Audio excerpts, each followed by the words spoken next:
Parents को ये ख्याल रखना चाहिए कि अपने बच्चों को कितना फ्रीडम ऑफ चॉइस हर एक चीज़ में देना चाहिए। अगर 13 साल 14 साल की उम्र तक आपका बच्चा रोज सुबह नहाना, दांत साफ करना नहीं सीखा है तो ये गाड़ी निकल चुकी है। बच्चे काफ़ी बार ऐसा करते हैं कि छोटी छोटी चीज़ों में आपको पकड़ के रखते हैं, आप उनसे जूझते रहते हैं और बड़ी चीज़ें हाथ से निकल छूट जाती है। बिल्कुल। तो ओबीडियंस ये हैंडीकैप है। तो ये पेरेंट्स को फ्रीडम देने के पहले सोचना चाहिए कि ये फ्रीडम देने के साइड इफ़ेक्ट्स क्या होने वाले हैं। अगर आपको लगता है कि आज पेरेंट्स से आपका उत्तरदायित्व है, तब तक बच्चों को चाहे जितना फ्रीडम दो और डायरेक्टली 17वें साल में आप ब्रेक अप्लाई करना शुरू करो तो नहीं होगा, फिर ये गाड़ी क्रैश हो जाएगी। पेरेंट्स उनके सिर्फ एटीएम कार्ड बन के रह गए। उनके समान संकट रहते हैं जी। वो समझ सुखी रहते हैं कि उनकी खुशी सिमिलर चीज़ों में रहती है और वो समझ दुखी भी रहते हैं, उनका दुख भी सिमिलर चीज़ों में होता है। कि जो पेरेंट्स आँख पे पट्टी बांध के बहुत बड़ी सीख है। बच्चों को जो चाहे वो करने देते हैं और उनको रोकते नहीं हैं, तो महाभारत युद्ध होता है और उसमें पूरा कुल खत्म होता है।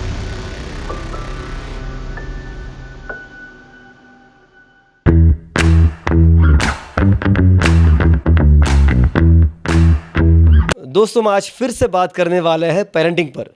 हमारा पिछला एपिसोड जो कि छोटे बच्चों के ऊपर था, इस बार हम बात करेंगे बड़े बच्चों के ऊपर। अगर आपने हमारा पहला पार्ट मिस किया है तो उसकी लिंक हमने डिस्क्रिप्शन में दे दी है। सो पहले वो लिंक जाके चेक करें, वो वीडियो पूरा देखें और फिर हम शुरू करेंगे आज के एपिसोड से। तो आज हमारे साथ है मशहूर साइकियाट्रिस्ट डॉक्टर भूषण शुक्ल, जो हमें बताएंगे कि पेरेंटिंग की कैसे जाती है। तो don't forget to like, share and subscribe to our channel बातों बातों में एक मुलाकात किसी खास के साथ। तो चलिए शुरू करते हैं आज का episode. Sit back, relax and enjoy the show. Doctor Bhushan sir, आपका फिर से एक बार मैं स्वागत करता हूं हमारे ख़ास एपिसोड बातों बातों में एक मुलाकात किसी ख़ास के साथ। Welcome to our show sir. Thank you Rashmi ji, Mukesh ji. Sir, पिछली एपिसोड में हमने छोटे बच्चों के बारे में बात की थी और बहुत ही अच्छा रहा था हमारा एपिसोड, और बहुत सारे दर्शकों को भी हमारा व्यूज़ वापस आए थे कि बहुत बढ़िया बनाए। तो उसी को कंटिन्यू करते समय हम आप लोग अभी बात करेंगे बड़े बच्चों के बारे में।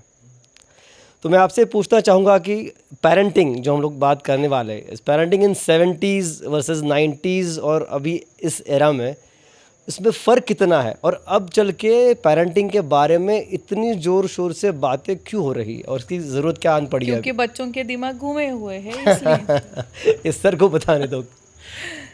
नहीं, आई एंटायरली एग्री विथ यू कि पेरेंटिंग हर 10 साल में काफ़ी बदल रहा है जी। और अभी जो लोग बड़े बच्चों का पेरेंटिंग कर रहे हैं उनकी तो हालत बहुत ख़राब है, क्योंकि पेरेंट्स की अथॉरिटी तो चली गई है।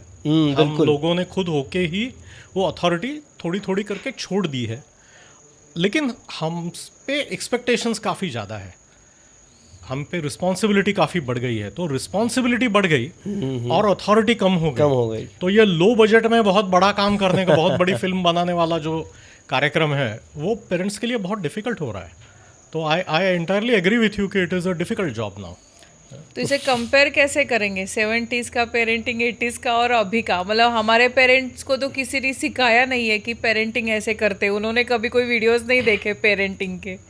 70s में काम आसान था कि आपको बच्चे का नाम पता है तो काफ़ी हो गया। फिर नाम के साथ वो कौन से स्कूल जा रहा है, कौन से स्टैंडर्ड में जा रहा है, कौन सा सब्जेक्ट पढ़ रहा है, कौन सा चैप्टर पढ़ रहा है, फिर उसके दोस्त कौन से हैं, फिर उसका फेवरेट कार्टून कैरेक्टर क्या है। सो पेरेंट्स से जो रिक्वायरमेंट्स है वो अभी बढ़ती जा रही है।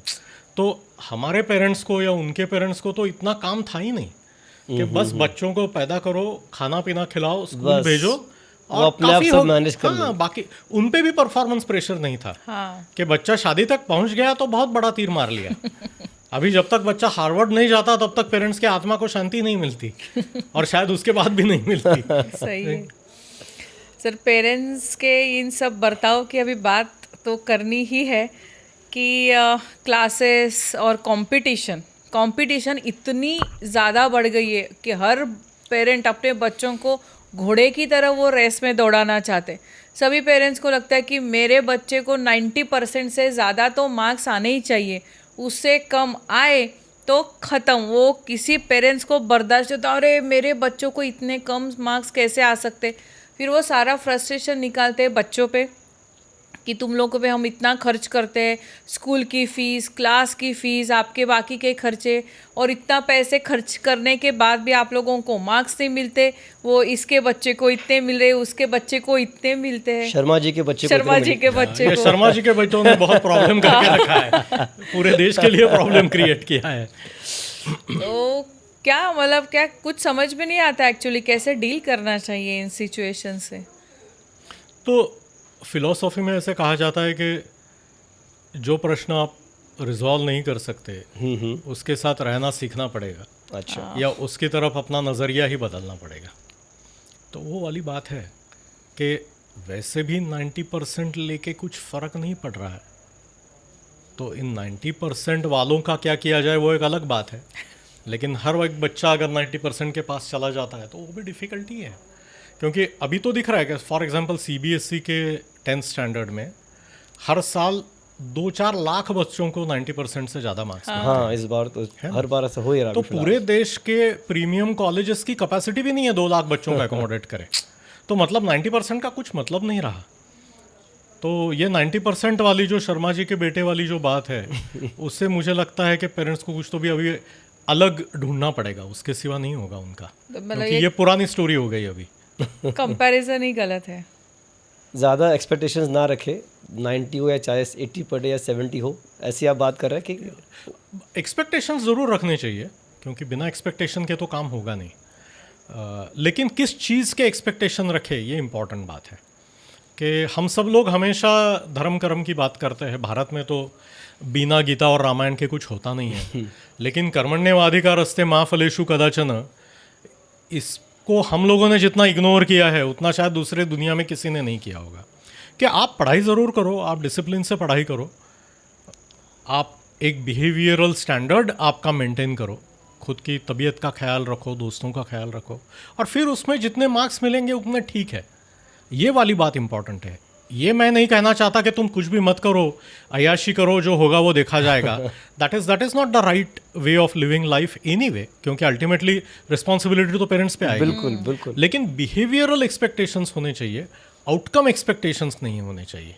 ये बहुत इंपॉर्टेंट बात है, वरना बच्चों को भी कॉन्फिडेंस नहीं आएगा। जी, सबसे अहम बात जो हर कोई करता है कि जैसे बच्चा छोटा होता है तो माँ बाप की बात काफ़ी हद तक मानता भी है।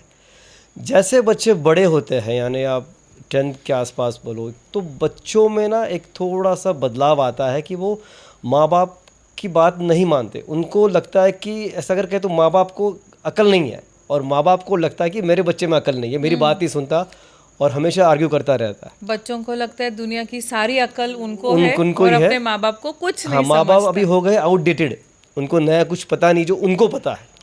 तो इस सिचुएशन में फिर कैसे डील करें? माँ बाप को भी माँ बाप बने तो रहना चाहिए। आप क्या कहेंगे इसके बारे में? देखिए, 10-12 साल के बच्चे को ऐसा लगना कि मुझे मेरे माँ बाप से ज़्यादा अकल है या मैं दुनियादारी ज़्यादा समझता हूँ, ये प्रॉब्लमेटिक है। There is no doubt about it, क्योंकि 12 साल में इतनी अकल तो डेफिनेटली नहीं है। बिल्कुल। लेकिन हमें ये देखना चाहिए कि बच्चे इस पॉइंट पे पहुँचे कैसे।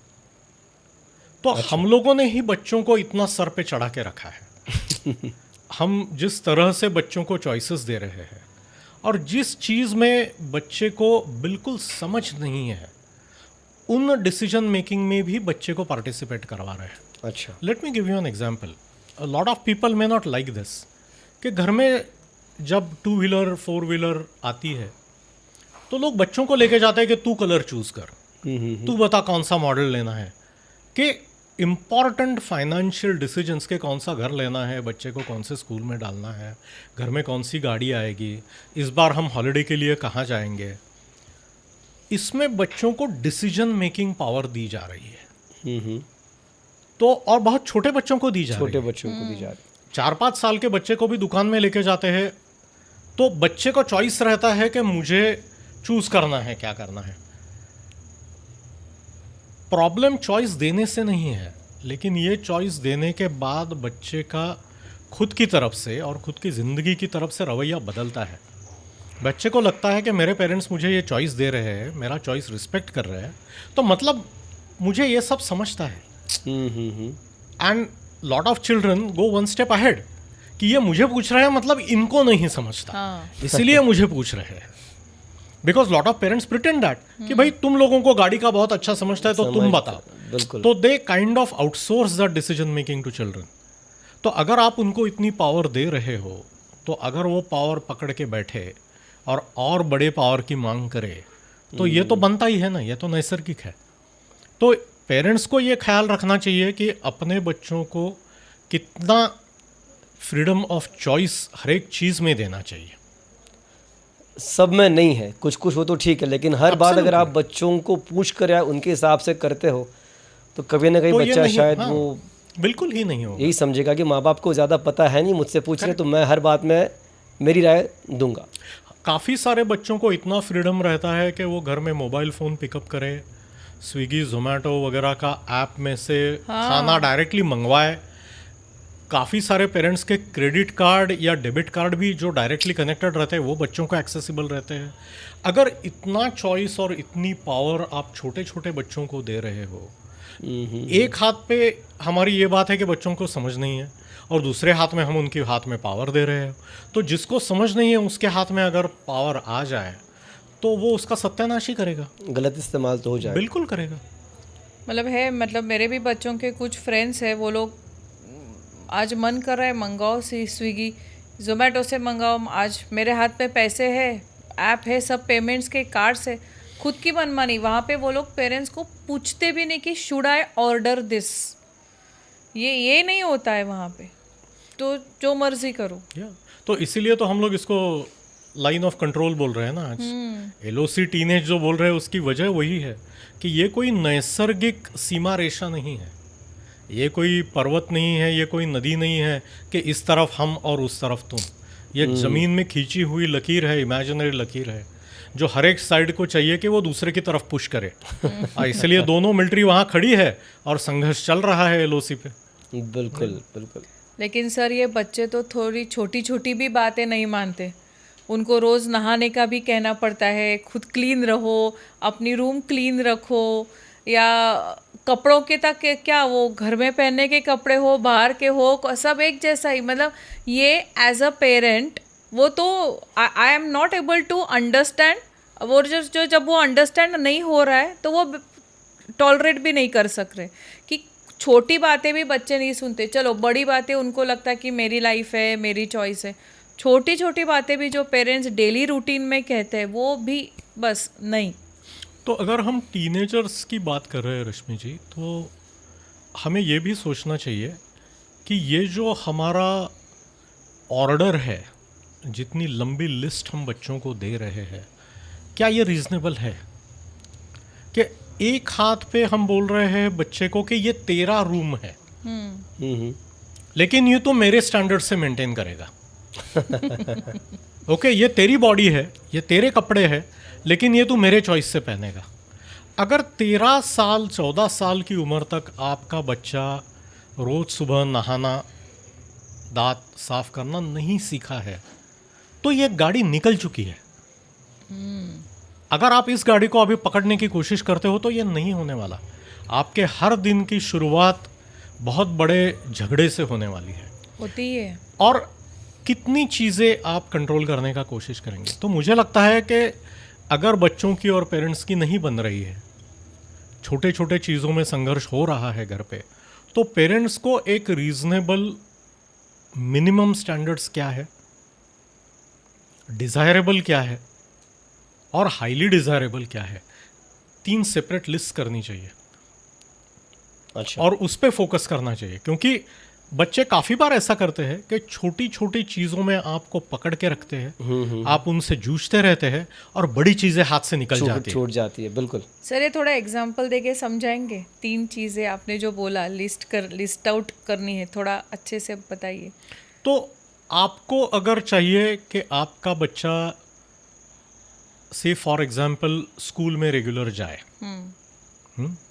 तो आपको ये सुबह नहा के जाएगा या ये करके जाएगा या फिर इतना बड़ा ब्रेकफास्ट भी करके जाएगा, ये चीज़ें छोड़नी पड़ेगी.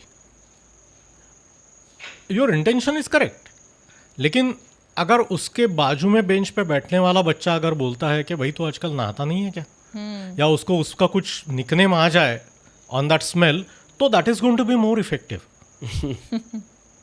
Instead of you fighting about it. उसको समझने दो। एग्जैक्टली, नेचुरल कॉन्सिक्वेंसेस वाली जो बात है वो बहुत इंपॉर्टेंट है। नेचुरल कॉन्सिक्वेंसेस से आदमी बहुत क्विकली सीखता है।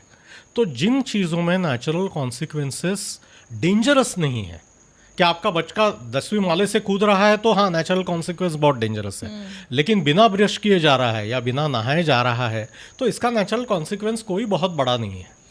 तो why not let them learn. काफ़ी सारे पेरेंट्स प्रिवेंटिव मोड में हमेशा रहते हैं कि ये होना ही नहीं चाहिए, तो ऐसा तो नहीं होगा। और पर्टिकुलरली फॉर टीनेजर्स कि जिनको खुद का स्वातंत्र्य चाहिए, जिनको खुद की जो डिमांड है वो चाहिए, तो वो तो ये आपको नहीं करने देंगे।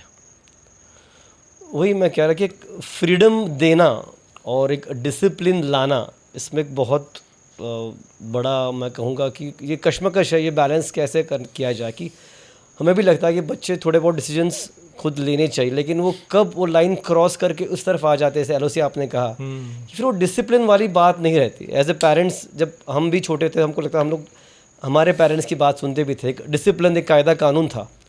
और ये बच्चे आजकल उस कायदे कानून को, डिसिप्लिन को फॉलो नहीं करते फ्रीडम के नाम पर।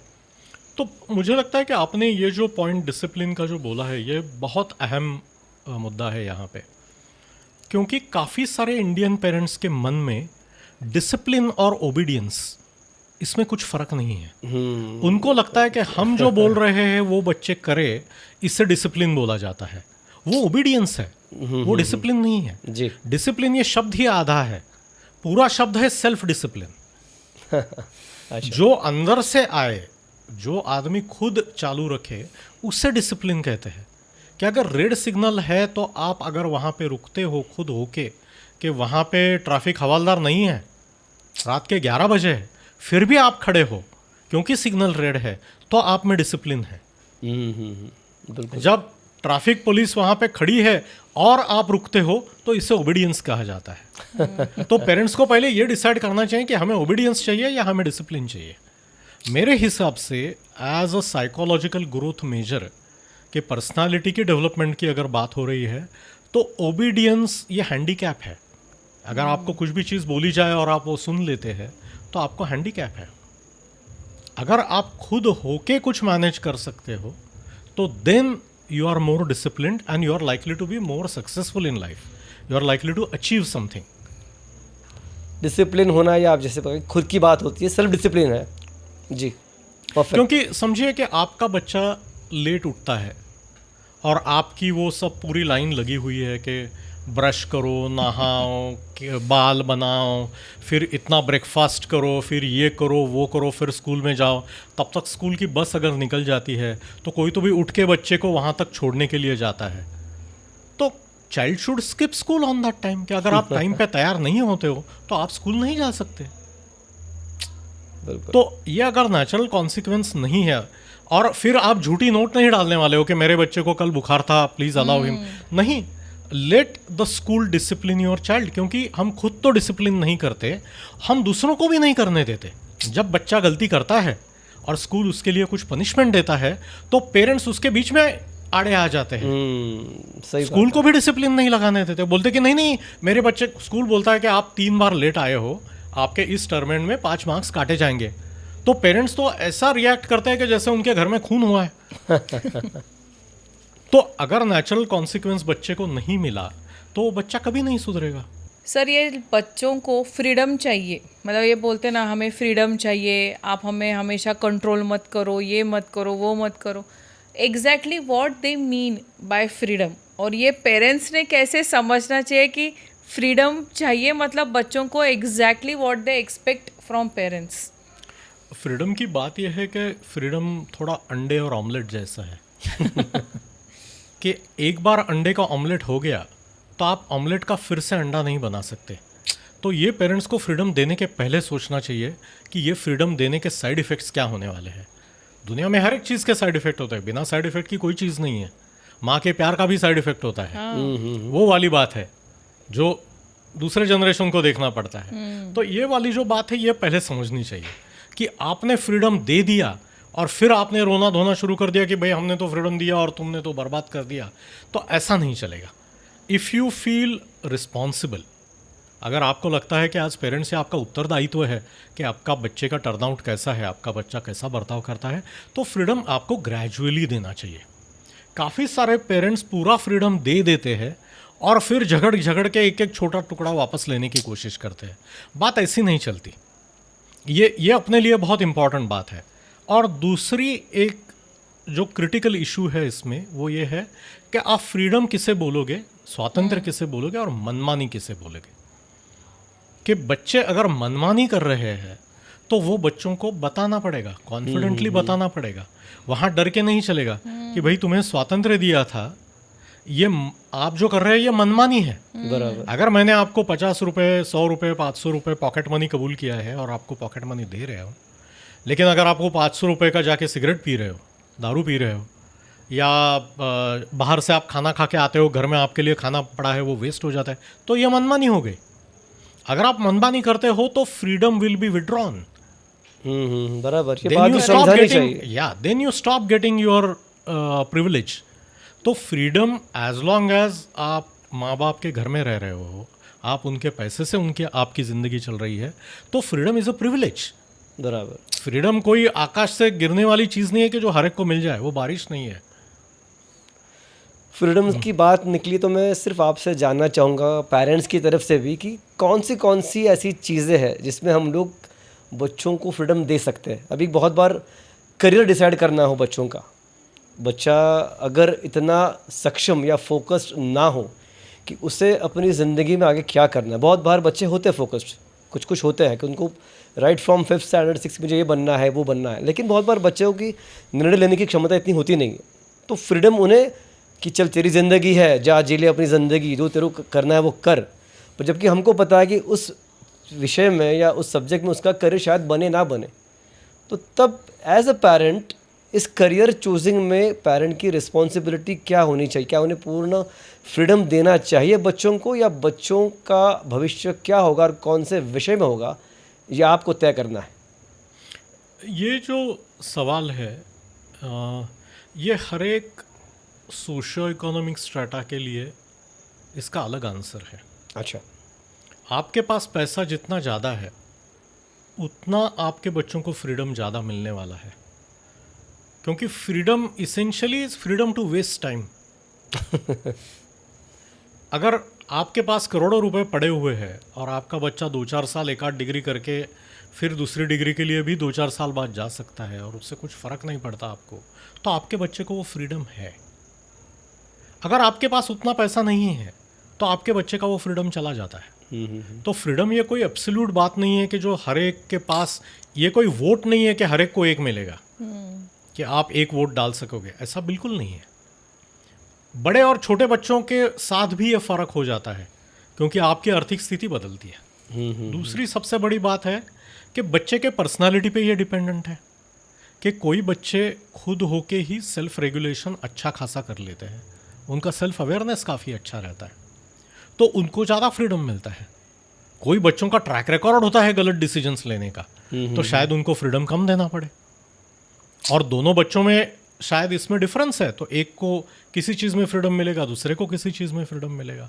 तो ये जो यूनिफॉर्म फ्रीडम वाली बात है कि फ्रीडम है या फ्रीडम नहीं है, ऐसा ये बाइनरी नहीं है। अच्छा। ये हर एक सब्जेक्ट में, हर एक परिस्थिति में, हर एक बच्चे के लिए, हर एक फैमिली के लिए ये बदलने वाली चीज़ है। इसीलिए तो इसे हम LOC बोल रहे हैं कि ये कॉन्स्टेंटली निगोशिएट करना पड़ता है, कॉन्स्टेंटली गार्ड करना पड़ता है।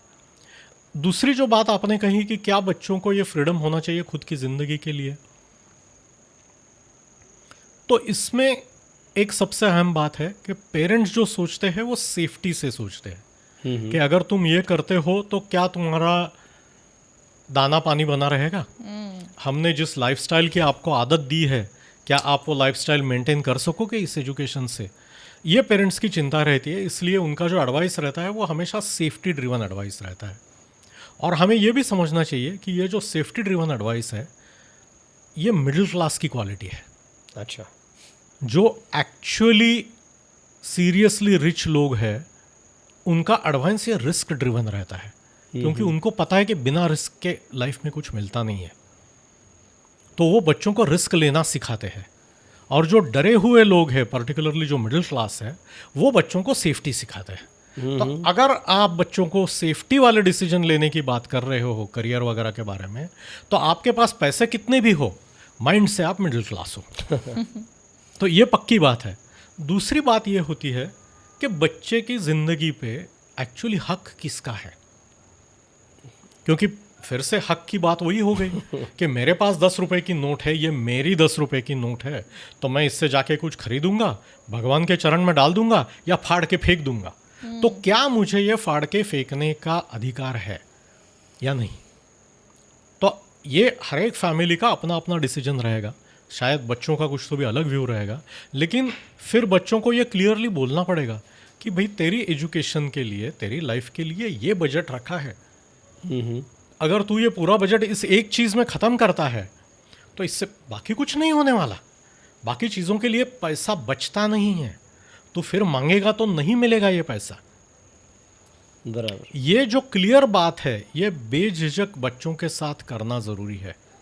हम शादी ब्याह में भी यही काफ़ी देखते हैं कि पेरेंट्स का एक स्पेसिफिक बजट रहता है, लेकिन बच्चों के दिमाग में खुद के शादी की कुछ तो भी अलग आइडिया चलती रहती है, और बहुत सारे पेरेंट्स इसकी वजह से बहुत प्रॉब्लम में आ जाते हैं। बिल्कुल। काफ़ी सारे पेरेंट्स, इसके इंडिया में तो ये ट्रेडिशन रहा है कि पेरेंट्स का फाइनेंशियल फ्रीडम बच्चों की शादी के साथ ख़त्म हो जाता है। तो ये क्लियरली बोलना बहुत ज़रूरी है, बच्चों को ये लिमिटेशंस पहले से देना ज़रूरी है। और ये डायरेक्टली 17-18 साल की उम्र में नहीं किया जा सकता। तब तक बच्चों को चाहे जितना फ्रीडम दो और डायरेक्टली 17वें साल में आप ब्रेक अप्लाई करना शुरू करो तो नहीं होगा, फिर ये गाड़ी क्रैश हो जाएगी। बिल्कुल बिल्कुल। लेकिन सर आजकल हम देखते हैं कि जैसे हम भी हमारे फ्रेंड्स के साथ बात करते हैं, बच्चे इस तरह से बिहेव करते हैं कि पेरेंट्स उनके सिर्फ एटीएम कार्ड बन के रह गए। ये ऐसे क्यों हो रहा है? लेकिन सबको ये प्रॉब्लम क्यों, मतलब it's not just we but बहुत सारे पेरेंट्स या बहुत सारे जो वीडियोस है, कुछ ग्रुप्स है पेरेंटिंग के, उस पर भी बहुत सारे लोग कहते हैं कि बच्चों को पेरेंट्स की कुछ पड़ी नहीं है, उनको सिर्फ पेरेंट्स के पैसों की पड़ी है। काफ़ी सारे घरों में पेरेंट्स को ऐसा लग रहा है। हाँ, मैं आपके साथ सहमत हूँ, लेकिन ये कोई ऊपर से गिरी हुई चीज़ नहीं है या टीवी से प्रोजेक्ट हुई चीज़ नहीं है। आपका बर्ताव ऐसा रहा है जो एटीएम जैसा है कि बच्चा अगर करेक्ट नंबर एंटर करता है तो आप वो डिस्पेंस कर रहे हो। और मेजॉरिटी घरों में 2 तरह के पिन चलते हैं जो बच्चे यूज़ करते हैं। एक तो परफॉर्मेंस वाला पिन है कि अगली एग्ज़ाम में मैं 90% लाके दिखाऊंगा, मुझे अभी आईपैड दे दो। तो ये परफॉर्मेंस वाला पिन है जो पेरेंट्स की ग्रिड के साथ मैच करता है, तो तब पैसे निकलते हैं। और दूसरा एक ब्लैकमेल वाला पिन है कि अगर आप ये नहीं करते हो तो मैं ये तमाशा करूँगा या ये कर लूँगा या वो कर लूँगा। तो आपको ये देखना है कि आपके घर में कौन से पिन यूज़ हो रहे हैं। ज़िंदगी का नियम ये रहा है कि आप 1 महीना काम करो या आप आपका काम पूरा करो, फिर थोड़ी देर बाद आपको उसका मुआवजा दिया जाएगा। अगर बच्चा बोलता है कि मैं 95% लेके आता हूँ, तो 95% आने के बाद आईपैड आएगा। आपको कोई भी महीने की 1 तारीख को पैसे नहीं देता है कि भाई ये ले लो 5 लाख रुपए, तुम्हारी सैलरी अभी दे दी मैंने, अभी अगर हो सके तो काम कर लो। ऐसी तो दुनिया चलती नहीं है। बिल्कुल। मैं भी डॉक्टर हूँ, जब तक मैं अपॉइंटमेंट ख़त्म नहीं होती है तब तक पेशेंट मुझे पे नहीं करता है। तो ये जो ज़िंदगी का नियम है ये बच्चों को भी चलना चाहिए। और एक अपॉइंटमेंट को कोई मुझे 500 रुपये नहीं देने वाला, तो एक कौन सी तो भी फालतू एग्ज़ाम के लिए मैं आईपैड नहीं देने वाला। कि ये एग्ज़ाम की वैल्यू अगर 1000 रुपीज़ है तो मैं आपको 50,000 का आईपैड नहीं देने वाला इस एग्ज़ाम के लिए। ये बोलने की अगर पेरेंट्स खुद में हिम्मत रखते हैं तो उनका एटीएम नहीं बनेगा।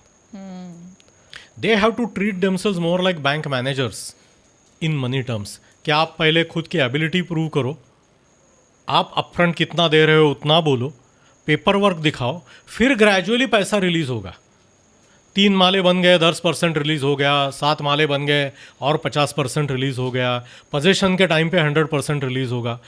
ये जो हम एज एडल्ट जो ज़िंदगी में हमारे एक्सपीरियंसेस है, ये बच्चों को भी आने चाहिए, क्योंकि पेरेंटिंग का मतलब ही यह है कि एडल्ट ज़िंदगी के लिए बच्चों को तैयार करे। पर कहीं ना कहीं अगर मैं इस बात को इस तरफ से देखूं कि ये इससे रिश्वत हो जाती है। आप अगर बच्चे को ये करो तो मैं आपको ये दूंगा, ये करो तो मैं आप ये दूंगा, तो इतना करो तो ये मिलेगा, तो ये फिर ये पेरेंटिंग में एक रिश्वत वाली बात क्यों आ जाती है ऐसे? This is a very important point and thank you very much for raising it, क्योंकि रिश्वत और बख्शिशी में फ़र्क है। अच्छा काम किया तो खुशी से दी जाने वाली जो चीज़ है वो बख्शिशी है जी। काम करने का मुआवजा है वो सैलरी है, और जो काम आपको लीगली नहीं करना चाहिए वो आपसे करवाने के लिए जो पैसा दिया जाता है वो रिश्वत है। तो बच्चा रोज स्कूल जा रहा है, कोई उपकार नहीं कर रहा है, ये उसका काम है। उसके लिए उसको घर में रहने को मिलता है, खाना पीना मिलता है, 2 टाइम के कपड़े मिलते हैं तो ये उसकी सैलरी है जी। ऑन टॉप ऑफ दैट अगर बच्चा बहुत बड़ी मेहनत करके कोई बड़ा तीर मार लेता है, कोई बड़ी सी एग्ज़ाम क्रैक कर लेता है, कुछ तो भी अच्छा काम कर लेता है, तो उसको कोई छोटी गिफ्ट देना ये बख्शिश हो गई, ये भी ठीक है। लेकिन भाई तू रोज स्कूल जा, उसके लिए मैं तुझे ये बना के दूंगी, वो बना के दूंगा, ये गिफ्ट दूंगा, तो ये रिश्वत हो गई। तो ये डिफरेंशिएट करना बहुत ज़रूरी है कि अच्छे परफॉर्मेंस पे खुश होके कुछ देना ये लेजिटिमेट है। बिल्कुल। और एक बात इसमें थी कि हम लोग जैसे बच्चों के बहुत बार कहा जाता है कि अरे बच्चे बड़े हो गए तो आप उनके दोस्त बन के रहो बच्चों के साथ हमेशा। पर जब भी बच्चों से बात हो जाती है एज अ दोस्त बन के हमको बात कर देनी चाहिए, लेकिन कभी कभी दोस्ती के नाते एज अ फ्रेंड बात भी करे तो एक अंदर का बाप या माँ बाहर निकल ही आती है। तो ये बच्चों के साथ दोस्त बन के रहना कितना ज़रूरी है, जायज़ है या कितना सही है? सर जब बच्चों से बात करते हैं, मतलब मैं भी मेरी सोचती हूँ कि I will be friend to my daughter, 3 sentence 4 sentence हो गए तो 5th सेंटेंस में वो निकल तूने ऐसा नहीं करना चाहिए। जैसे हम लोग लगता है कि फ्रेंड्स होकर बच्चों से बात करके बातें भी निकाले उनसे जो हमें बताते नहीं है। तो जब ऐसी कोई बात छिड़ जाती है तो फिर वही आपका भी एक्सपीरियंस होगा शायद। हाँ। तो ये मतलब हो सकते हैं क्या नहीं पेरेंट्स बच्चों के दोस्त? पेरेंट्स अगर दोस्त बन जाते हैं तो बच्चे अनाथ हो जाते हैं। हो अच्छा। क्योंकि हर एक उम्र के अलग दोस्त रहते हैं। स्कूल वाली जो फ्रेंडशिप्स रहती है वो ज़्यादा टिकती भी नहीं है, और आजकल तो स्कूल्स ही इंश्योर करते हैं कि बच्चों की दोस्ती ज़्यादा ना टिके, क्योंकि हर साल स्कूल्स उनके क्लासेस शफल करते रहते हैं, पेरेंट्स के जॉब बदलते रहते हैं, पेरेंट्स के शहर बदलते रहते हैं, घर बदलते रहते हैं। सोसाइटी में आप किसी भी सोसाइटी में देखो 15-20% बच्चे हर साल चेंज होते हैं, क्लासरूम के बच्चे चेंज होते रहते हैं। तो फ्रेंडशिप एक स्पेसिफिक एज तक वो एक्सपायरी डेट लेके आने वाली बात है। दूसरी बात फ्रेंडशिप में सबसे बड़ी है, पर्टिकुलरली चिल्ड्रंस फ्रेंडशिप में, कि उसमें कोई उत्तरदायित्व नहीं है, उसमें कोई रिस्पॉन्सिबिलिटी नहीं है। और पेरेंटिंग इसके बिल्कुल ऑपोजिट है, ये अनचेंजेबल है। आप 100 साल के और आपके बच्चे 70 साल के हो जाएंगे तो भी आपको पेरेंटिंग रिस्पॉन्सिबिलिटी जारी रहेगी। हर एक चीज़ की आपको रिस्पॉन्सिबिलिटी रहेगी, दुनिया आपकी तरफ उंगली दिखाती रहेगी। तो इसमें कोई फ्रेंडशिप नहीं है। और अगर आप फ्रेंड्स बनने की कोशिश करते हो तो आपकी जो ग्रेविटी है वो कम हो जाती है।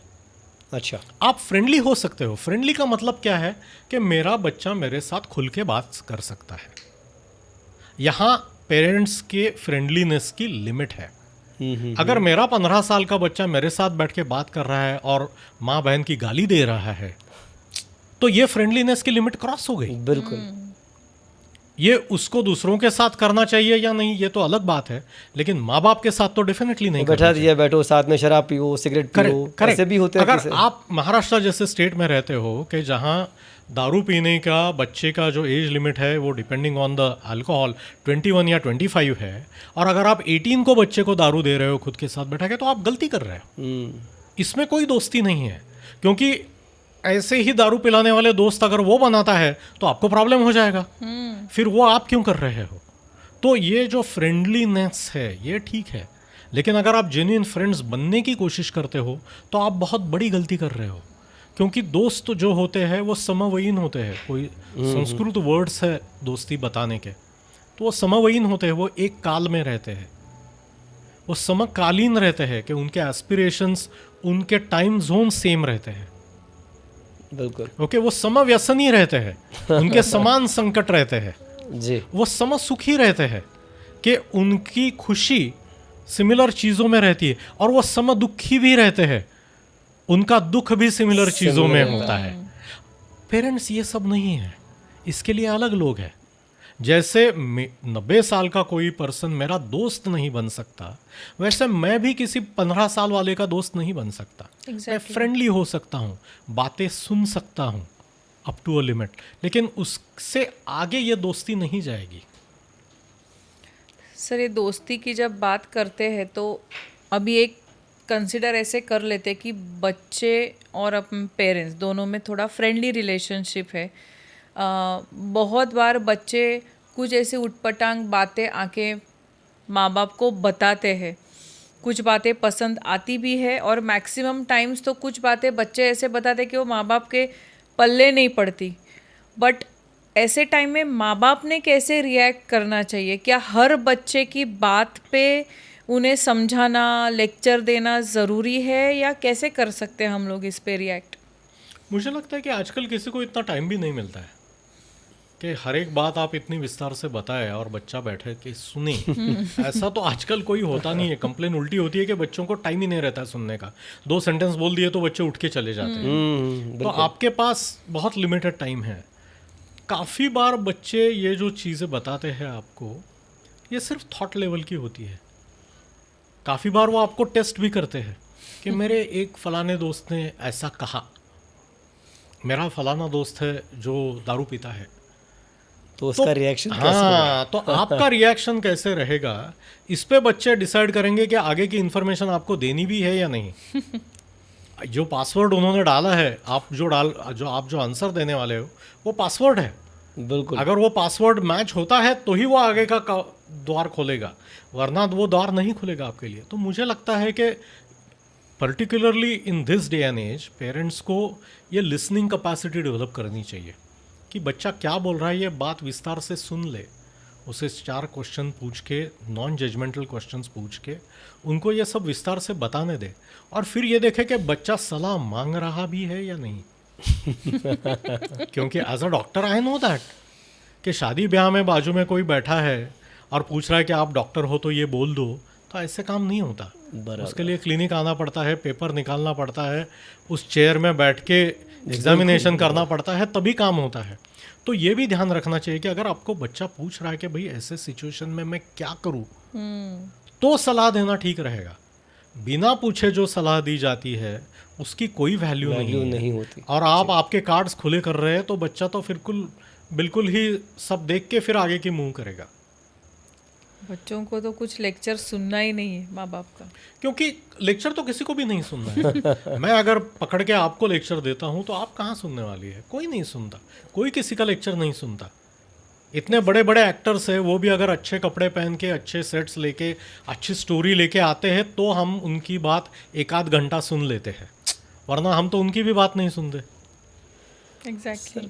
एज अ पेरेंट मैं कहूँगा कि हमें हमारे बच्चों के दोस्त कौन है, किसके साथ उठता बैठता है, कहाँ जाता है, कहाँ आता है, ये जानना बहुत बार ज़रूरी लग जाता है।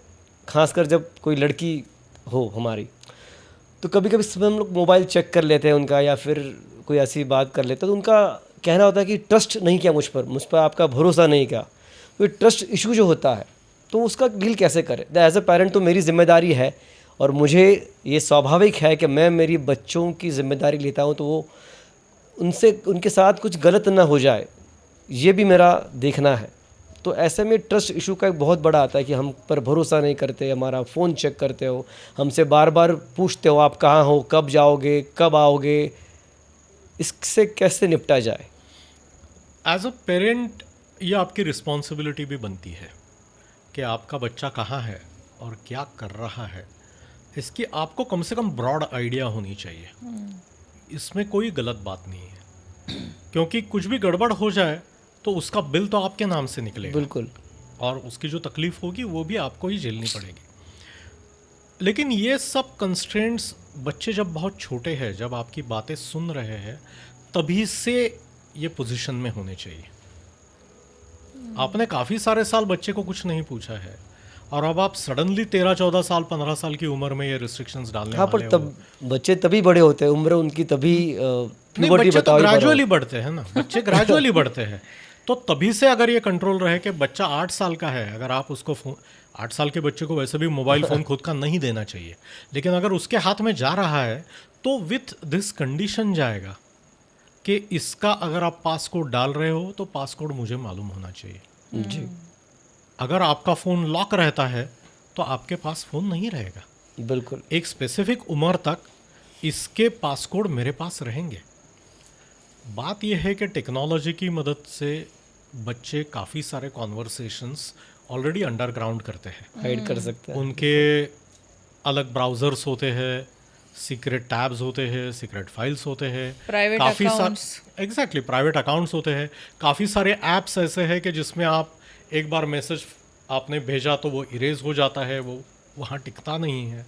तो अगर आप जनरल ट्रस्ट का एनवायरनमेंट पहले से बना के रखते हैं तो आपको डायरेक्टली एडोलेसेंस में प्रॉब्लम नहीं आएगा, क्योंकि ये तो बात ऐसी हो गई ना कि आपकी नैया अभी डूब रही है और आप छेद ढूंढ रहे हो नैया तो अभी आपको लाइफ जैकेट ढूंढना चाहिए। नैया वाला छेद ढूंढने का टाइम अभी चला गया कब का। जब आप नैया पहले पानी में डाल रहे हो तभी ये सब देख के डालना पड़ेगा, या पहले 10 मिनट में देखना पड़ेगा। बिल्कुल।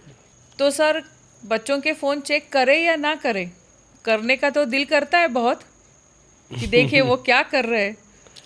देखिए, बच्चे पर्टिकुलरली जिस एज ग्रुप की हम बात कर रहे हैं वो पेरेंट्स से काफ़ी ज़्यादा इंटेलिजेंट और अवेयर है। जिन बच्चों को पता होता है कि पेरेंट्स अपना फ़ोन चेक करते हैं और आपके हाथ कुछ जूसी बिट्स ना लगे उतना वो फ़ोन क्लीन करके रखते हैं। तो अगर आप बच्चे का फ़ोन चेक करते हो और अगर आपको उसमें कुछ नहीं मिलता है तो यू विल नेवर नो कि कुछ था भी या नहीं। तो इम्पॉर्टेंट बात यह है कि आप जब फ़ोन बच्चे को दे रहे हो तभी ये डिस्कशन हो कि ऐसी कौन सी कंडीशंस है जिसमें फ़ोन चेक किया जाएगा। अच्छा, मेरे घर में दोनों बच्चों के फ़ोन के पासवर्ड्स मेरे पास रहे हैं। बड़ी बच्ची अभी तो 24 साल की हो गई है, फिर भी उसका लोकेशन परमानेंटली ऑन रहता है, लोकेशन ट्रैकिंग। लेकिन 24 साल में कभी भी ये टाइम नहीं आया है कि मुझे उसका फ़ोन चेक करना पड़ा। अच्छा, क्योंकि जो कंडीशंस डिसाइड किए थे वो कंडीशंस कभी आए ही नहीं है। कि अगर हम कुछ सुनते हैं और आप ना बोल रहे हो तो फ़ोन प्रूफ के लिए चेक किया जाएगा। ये कैसा अभी तक हुआ ही नहीं है।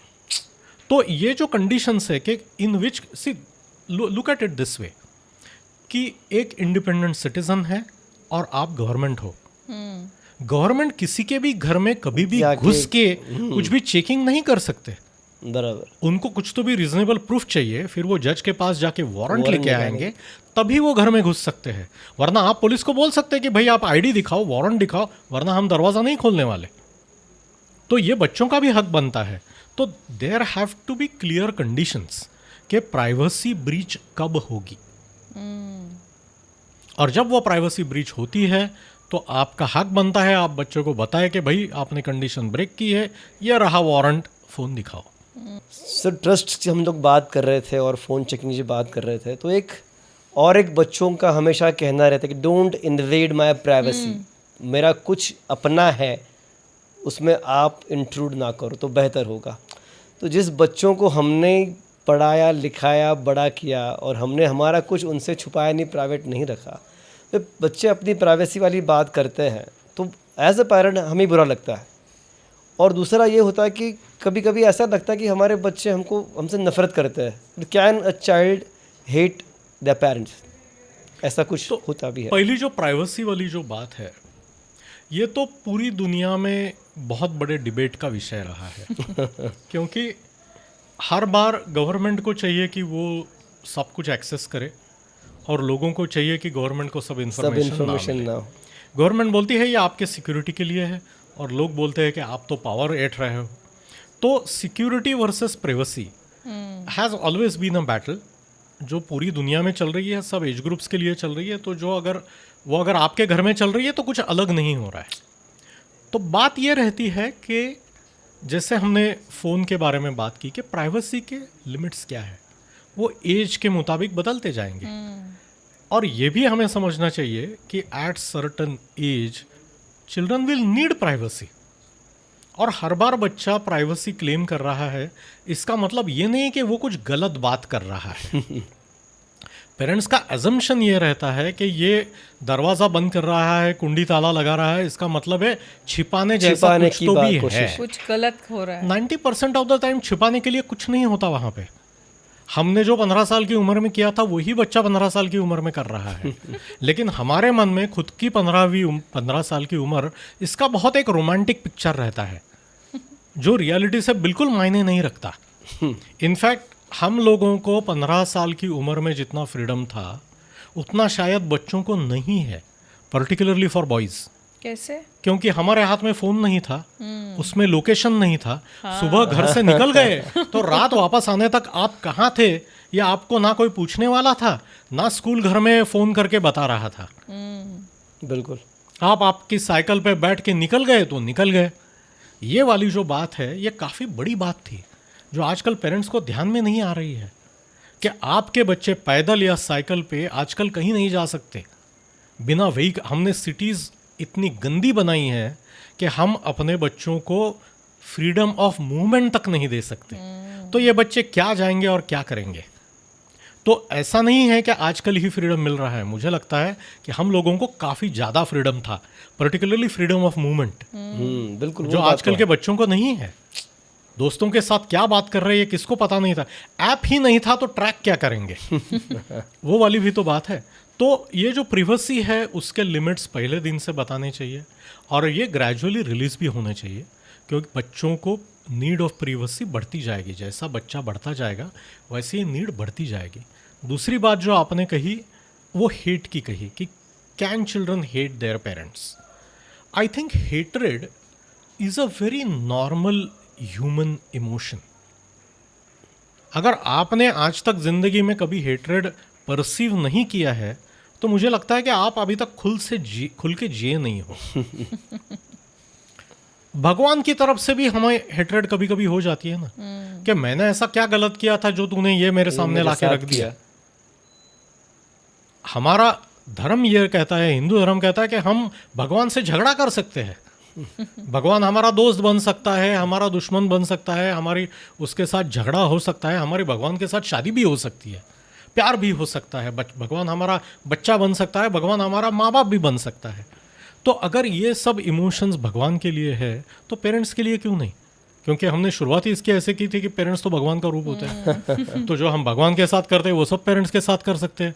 घर में भगवान को नमस्कार करके बाहर जाके हम खून भी कर सकते हैं और वापस आके फिर से भगवान को नमस्कार कर सकते हैं। ये तो हमारी संस्कृति रही है ना। बड़े बड़े दरोडेखोर भी कोई भगवान के पास जाके उनको भी चढ़ावा चढ़ाते हैं कि भाई इतना काम मेरा हो जाए, परसेंटेज देते हैं। भगवान को हम पार्टनर करके बिजनेस में ले सकते हैं। तो ये जो सब कर रहे हैं तो हमारे बच्चे क्या अलग कर रहे हैं?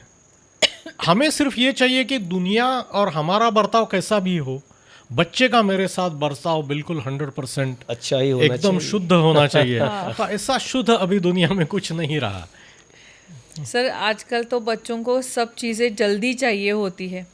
मतलब गाड़ी चलानी है, अभी लाइसेंस तो 18 के बाद मिलता है, तो गाड़ी भी मुझे 14-15 साल के बच्चों को पेरेंट्स 2 व्हीलर चलाने के लिए देते, स्कूटर चलाने देते हैं। अल्कोहल पीना, वो उनको लगता है कि नहीं मेरे XYZ फ्रेंड के घर पे बार है, उसके डैड उसके साथ लेते हैं, तो तुम लोग इतने आउटडेटेड क्यों हो। ये जो बच्चों का माइंडसेट हो रहा है ना, ये उनको सब चीज़ें जल्दी जल्दी चाहिए। जब ये एज लिमिट इसका सेट हो चुका है, और ये बहुत ज़्यादा आर्ग्यूमेंट का टॉपिक हो रहा है अभी पेरेंट्स में। Parents are not able to make kids understand कि थोड़ा पेशेंस रखो till you are matured enough to do the things on right time.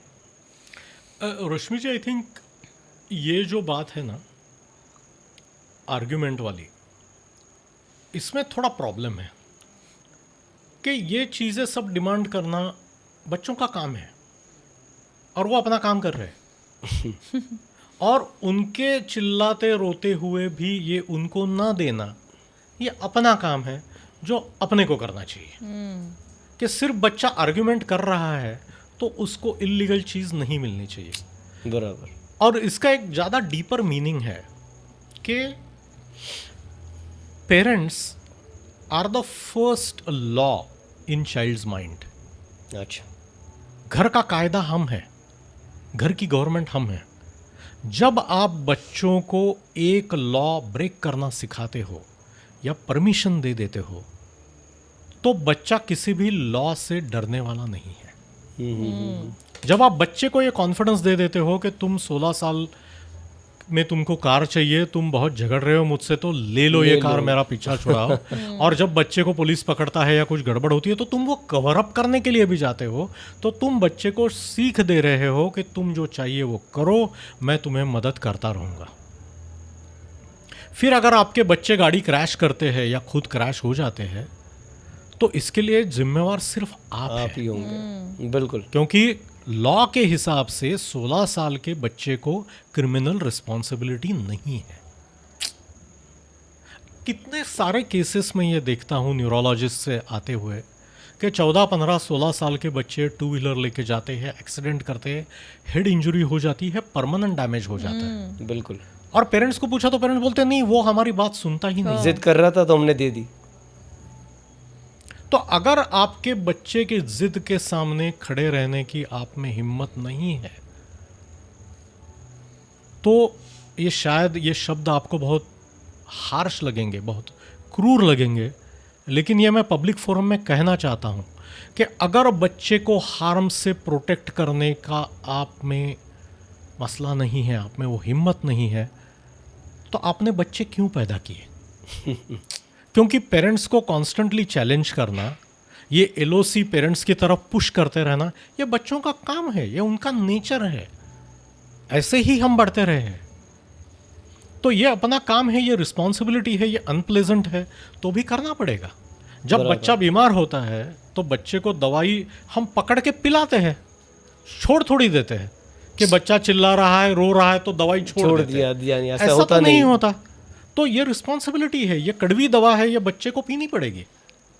वो रोएगा तो रोने दे, हम उनके साथ बैठेंगे रोना खत्म होने तक, लेकिन दवा तो पिलाएंगे। बिल्कुल बिल्कुल। क्योंकि यही बच्चा आगे जाके बोलने वाला है कि भाई मैं तो 14 साल का था, आपको समझना चाहिए, आप तो बुजुर्ग थे, आपको समझना आपने ये क्यों करने दिया?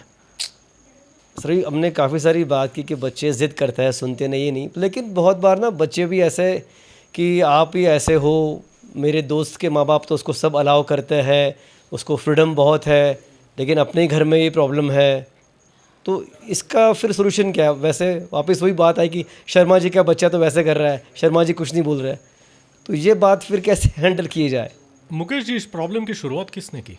शर्मा जी के बच्चे का जिक्र पहले किसने किया? हमने अगर हम बच्चों को दूसरों के बच्चों के एग्जाम्पल्स देने वाले हैं तो बच्चे भी दूसरे माँ बाप के एग्जाम्पल्स देने वाले हैं। लेकिन इस पे उपाय है।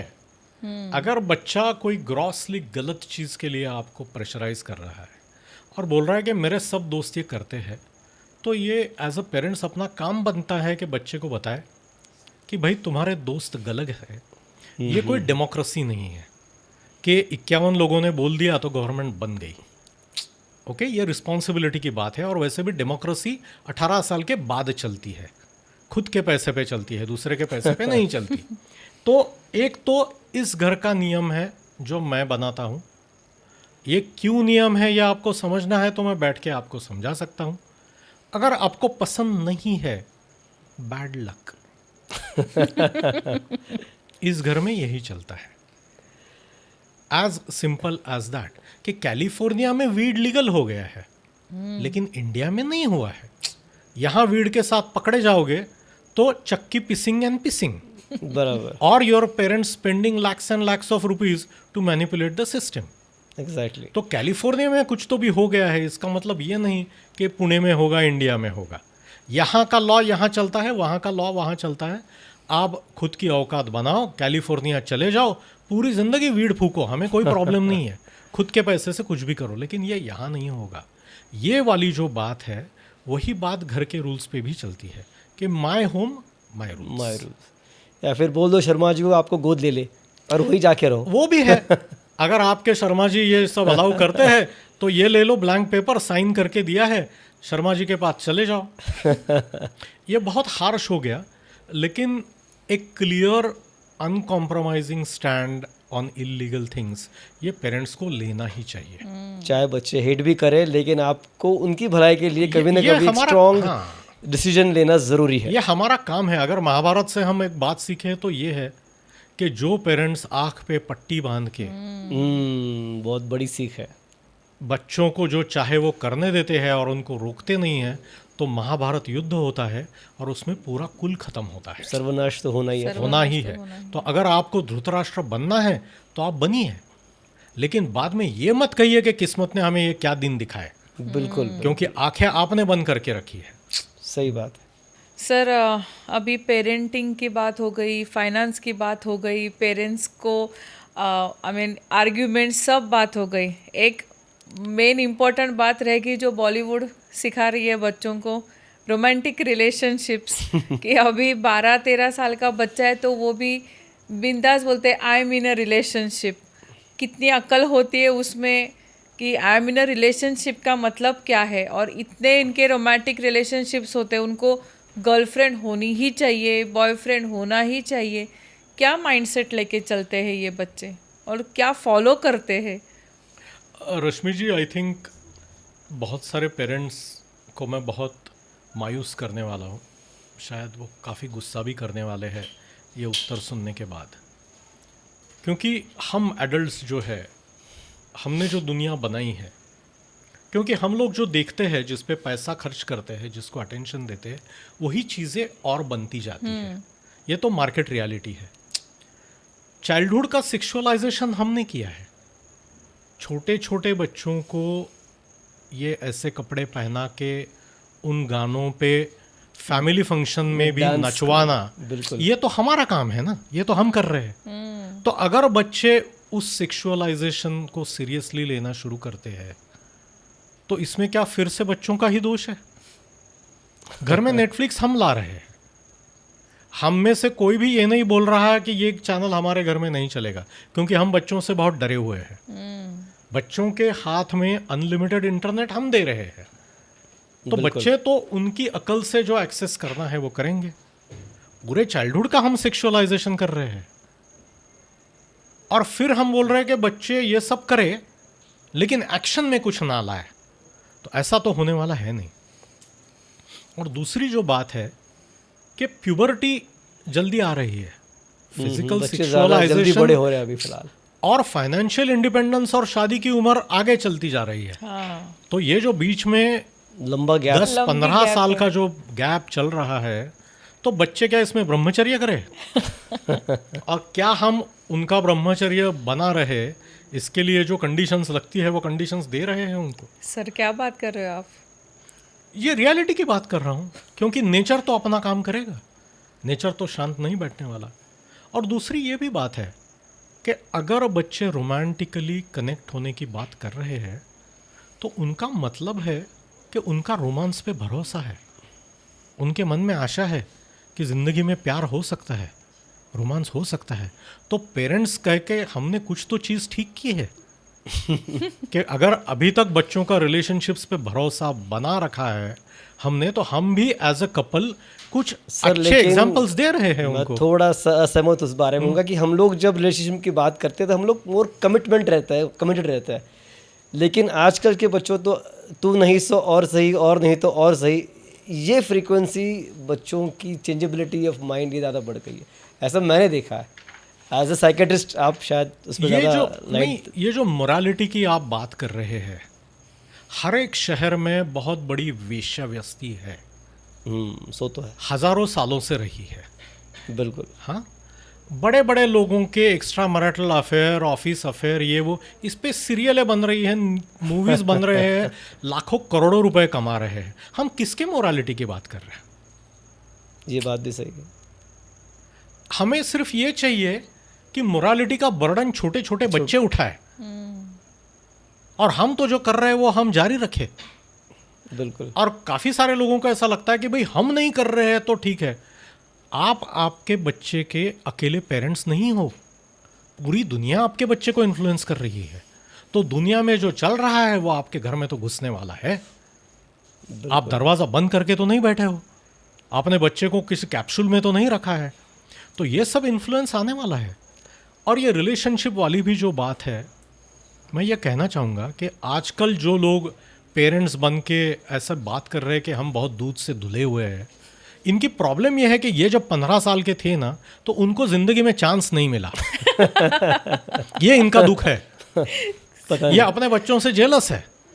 शायद उनको 12, 13, 15 साल की उम्र में चांस मिलता तो ये भी कुछ ना कुछ तो दोस्ती बना ही लेते, और वो दोस्तियाँ बदलती भी, क्योंकि ये तो फिर से निसर्ग का नियम है। By nature we are not monogamous. I am not promoting polygamy here. What I'm trying to tell you is that nature will take its own course. बराबर। आप कितना भी रोकने की कोशिश करें, क्योंकि काफ़ी सारे इंपॉर्टेंट सब्जेक्ट्स हैं जिसके बारे में हम बात ही नहीं करते। हम सिर्फ मोरालिटी के डोज देते हैं और समझते हैं, एक्सपेक्ट करते हैं कि बच्चे ये सब खुद समझ ले। ऐसा नहीं होने वाला। तो मुझे लगता है कि जिस देश में हम रहते हैं उस देश का लॉ क्या है, वो लॉ क्या लिमिटेशंस डालता है, इसकी चर्चा घर में होनी चाहिए। जैसे 16 साल की उम्र में गाड़ी चलाना आपके लिए गुनाह है, वैसे ये चीज़ें भी गुनाह है। आप दोस्ती रख सकते हो, आप बात कर सकते हो, आप साथ में बैठ सकते हो, आप ये सब कर सकते हो, लेकिन ये लिमिट बनता है। ये बच्चों को सिखाना, समझाना, बताना, ये एज अ पेरेंट हमारी रिस्पॉन्सिबिलिटी है। बिल्कुल सर, लाइन ऑफ कंट्रोल, ये 3 वर्ड्स पे आज आपने हमें इतनी अच्छी बातें सिखाई है। पेरेंट्स ने भी अपने बाउंड्रीज़ कैसे ड्रॉ करने चाहिए, बच्चों को बाउंड्रीज़ ड्रॉ करना सिखाना चाहिए।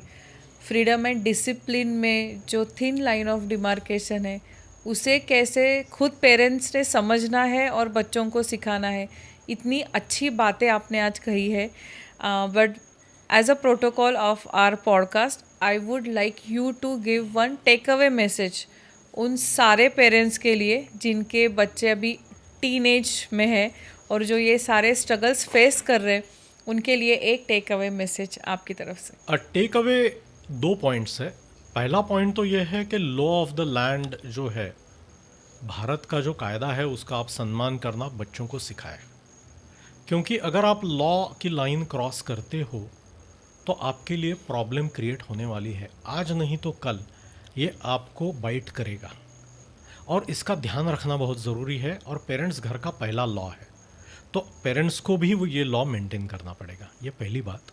और दूसरी बात यह है कि 21st सेंचुरी की बात कर रहे हैं, एक चांस हाथ से गया और पूरी ज़िंदगी ख़राब हो गई, ऐसे वाले पॉइंट्स अभी काफ़ी कम हो गए हैं। बच्चों को काफ़ी सारे ऑप्शंस अवेलेबल है, तो उनको वो एक्सप्लोर करने में इनकरेज करना, और डिफ़िकल्टी आती है तब सपोर्ट करना, ये सबसे अहम बात है।